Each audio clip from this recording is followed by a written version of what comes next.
And when I tell you that we're thrilled to have our next guest, I mean we are just so excited. We've got Coach Marvin Lewis here with us. Coach, thank you for taking the time to join us tonight. Yes, sir. All Thank you. right. It's good to see everybody there. Yes, sir. My pleasure. Absolutely. Coach, Absolutely. I always like to kind of start at the beginning, when we have a guest on, because everybody's football journey is a little bit different.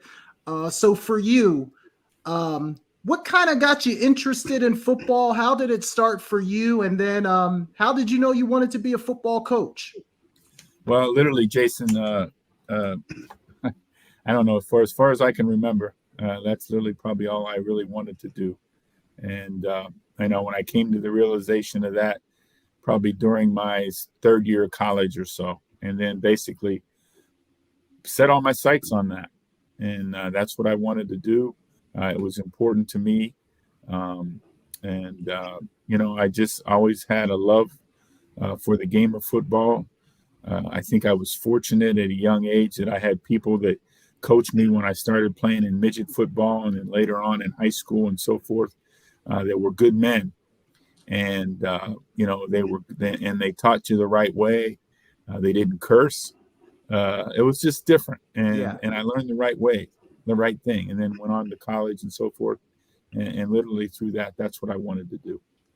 Absolutely, absolutely. And coach, just kind of looking over your resume, obviously as a Bengals head coach, but your time with the Ravens and even, on those Steelers staffs, you coached a ton of really great players. I mean, obviously everyone in the NFL, and I think that gets lost on people sometime. If you're in the NFL, you are a great football player.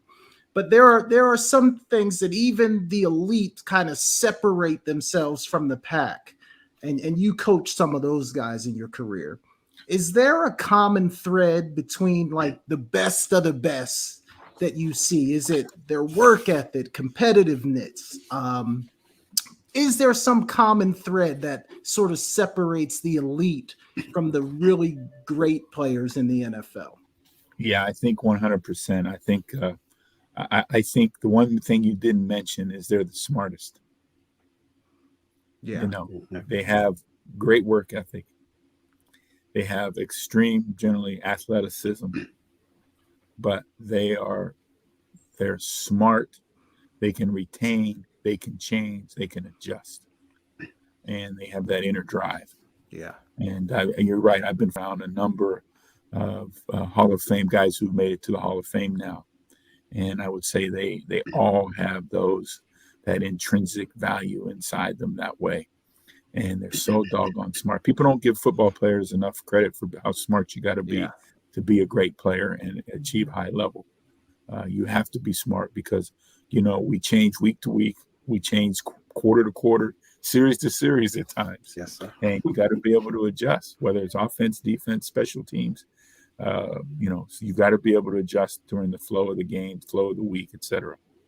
Yeah, absolutely. And this will be my last one. Then K Walk, take it from here. But coach, that Ravens defense of 2000, when people talk about the best defenses ever, it's either that one or that 85 Bears defense that always comes up. What made that defense special, and what are some of your memories maybe from that really special year with the Ravens? I think again it goes back to those things we were just talking about. They had such an awareness of what the opponent did as we unfolded the week beginning on Wednesday morning. By the end of the week, I mean, I could have dropped dead on that dog on the sideline. Those guys could have called the game, and because they knew what we were going to do. They knew the opponent inside and out. I literally would try to flip a play over and run it to the left if they had, and Saragusa or one of them, Sam Adams, would stand up in the middle of the play and say, "What are you doing, Marvin? You can't do that. They don't do that." Right. No, but they can. So just get in your stance. right. And then they were driven. They were driven by Rod. They were driven by Ray, and we had a number of leaders within that group that were great pros, and they were driven to be the very, very best. Yeah, absolutely. All right. Absolutely. Go ahead, K Walt. All right, great stuff, Coach. Thank you so much again for joining us. We truly You're welcome, appreciate Kev. it. You mentioned Ray Lewis. Every time you mentioned, I hear that name, I rub my chest because I played against him, and one of the hardest hits, probably the hardest hits I ever taken, was from him when he played in Miami when I was at Temple. But just real quick, Coach, I remember you recruiting us when we were at Cinnamon. Coach Duck Riley was the head coach there. I remember you were at every single game. You were on me. You were in my living room, all that stuff, Coach. I remember that, and I want to thank you for showing the love to me at that time, Coach. But real quick, I just want to ask you. I know you started with the University of Pittsburgh. You were linebackers coach there when you were recruiting us. Then you ultimately became the linebacker coach at the Steelers, then obviously the Ravens DC, and then the head coach at the Bengals. What is it about the AFC North that kept you there? Was it something that you wanted to be there, or is this so happened the course fell where they did? It kind of just fell where it did, but I was stuck in that 4-hour radius of home for a long time. After going to college at Idaho State and then coaching at Long Beach, New Mexico, and then coming back to coach like when I met y'all at the University of Pittsburgh. Yeah. And then later on, Steelers, Ravens, the year in Washington, and then Cincinnati. So I was in that 4-hour radius. So Yeah. I was blessed. Right. But I learned a lot. I learned my time in Pittsburgh with Bill Cowher, and then later with Brian and so forth, even Coach Marchibroda. But I learned about tough football, that AFC North and the old AFC Central as it used to be when Tennessee and Jacksonville, when there was 6 of them in there. Yeah. And they were big backs, big receivers, and you had to put a defense together that could match that. And, and that's what you tried to do. Awesome stuff, Coach. Awesome. And I know you're at Arizona. You're an advisor there at Arizona State. Now, I just want to ask you, with Coach Herm, as far as I'm concerned, and I think I think everyone else on here as well, was surprised to see Coach Herm being let go or, no longer there. But what are your thoughts on that? I don't know if how much you could touch on that, and but your thoughts and opinions on Coach Herm no longer being there. Well, I see Brittany's got that Eagles banner in the background. So absolutely. Fly, Eagles, fly. But no, I've been blessed. He's a great friend. We've been friends for a long time. Ray Anderson, the athletic director, represented both of us. When Ray came here and then later hired Herm, and they said, hey, whenever. My daughter was a freshman here in 2003, so she's basically never left Arizona.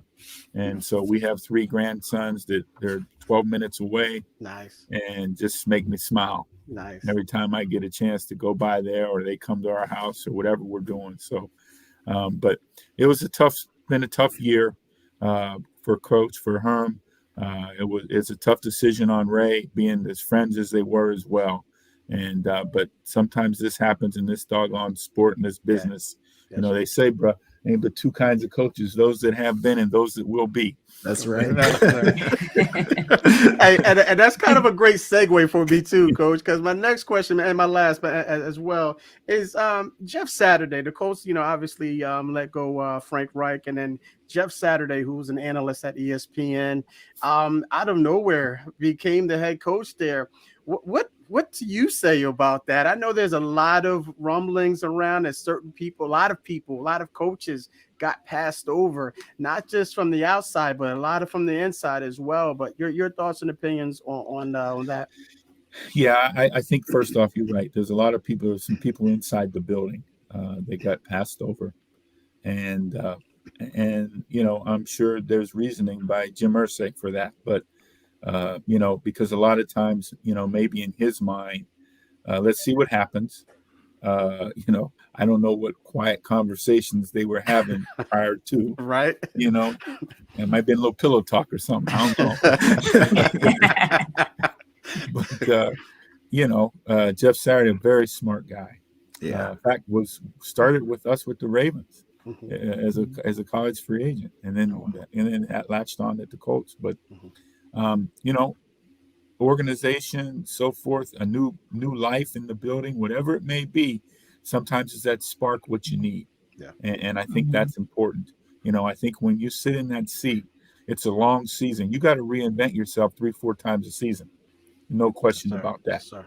You got to reinvent yourself because there's going to be those peaks and valleys that come up during the season all the time, and they just got over a hurdle, and so that's important. But yeah, it's a difficult thing for the guys in the building, but they got jobs to do too. So they're just trying to win as many games as they can and see let the chips fall where they may. Awesome. Great stuff. Thank you, Coach. I'll turn it over to Brett right now. So speaking of coaching, I know you were with the Cincinnati Bengals for a long time. I know you have Mike Tomlin, who's still with the Steelers. Brian Flores was recently with the Miami Dolphins. But I really want to know your thoughts on the Rooney Rule, and do you think it really works?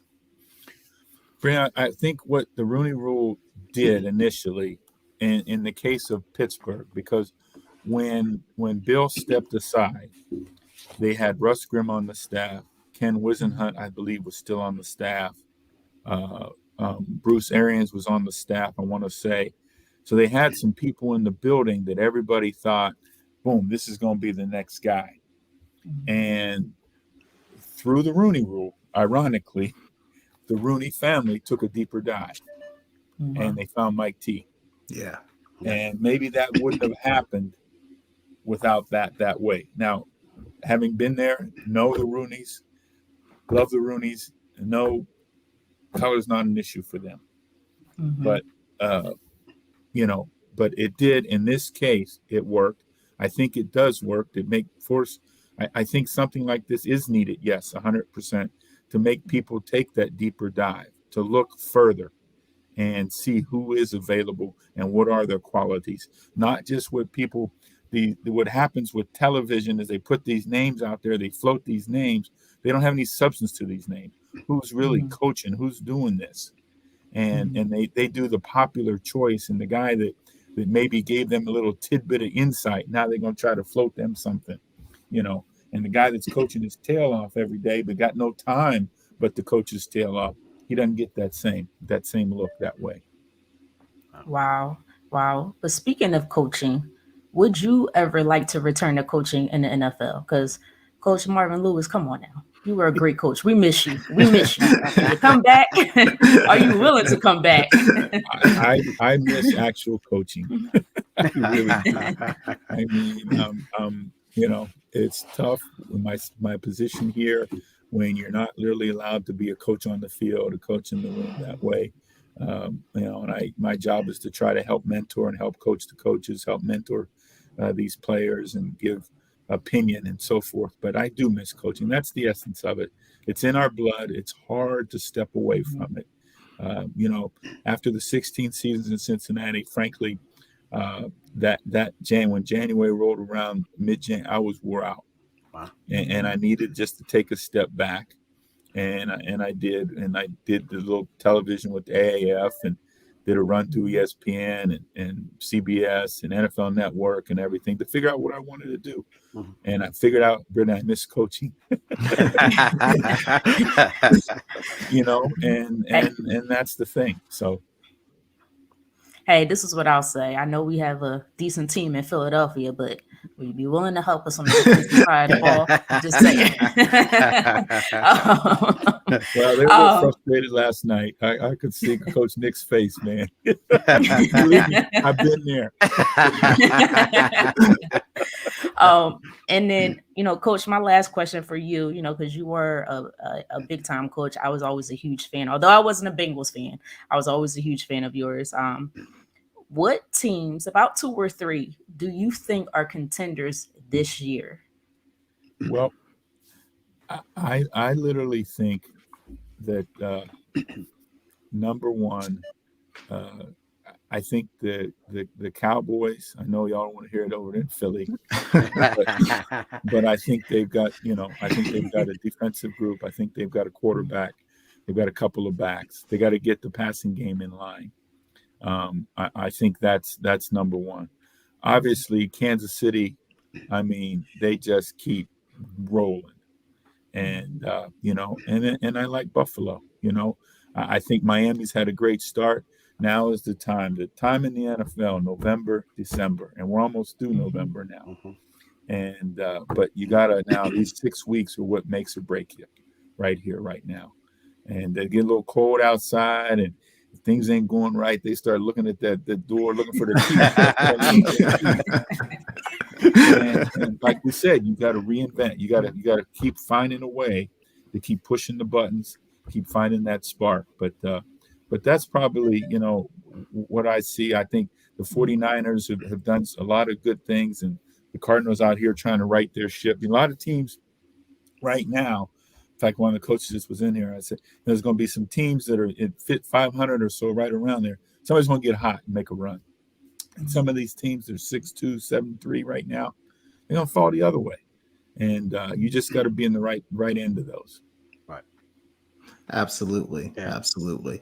And Coach, we'll just ask you one more, then we'll get you out of here. We certainly appreciate your time, but I just wanted to ask about Cincinnati, Coach, because I mean, obviously this is a bottom line business and it's wins and losses. But when you took over in Cincinnati, that was a team that really, I mean, they were known for losing football games, just to keep it as simple as possible. And you put together some really good teams there, competitive, won a lot of football games.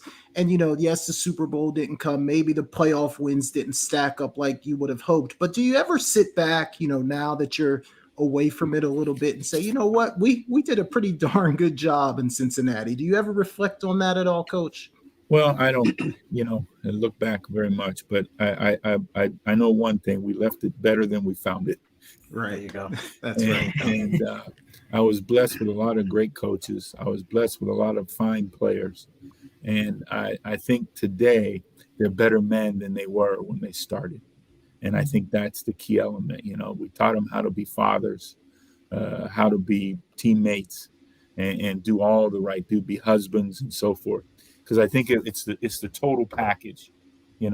Everybody thinks these guys are so invincible and everything, but I mean, we're dealing with 21, 22, 23-year-olds when they come in that building. Yeah, and there's a lot of growth to be had, and I think there's a lot to it, and we have such a changing society, and we need to have strong men in place to help mentor these men as they move forward in life, because we know this football thing doesn't last forever. Right. That's right. Well, we appreciate it, Coach. For sure, Coach. We thank you so much for just taking a few minutes to spend with us. We certainly appreciate it. This was a thrill for all of us. So thank you, Coach. Thanks a My lot, pleasure. Coach Marvin Really Lewis. David's asked me. I'm glad this worked out. All right, likewise. I appreciate it, Thank Coach. Thank you, Coach. Anytime. Thanks, Coach. Thank you. Okay, you guys take care. Have a good All night. right. Stay blessed.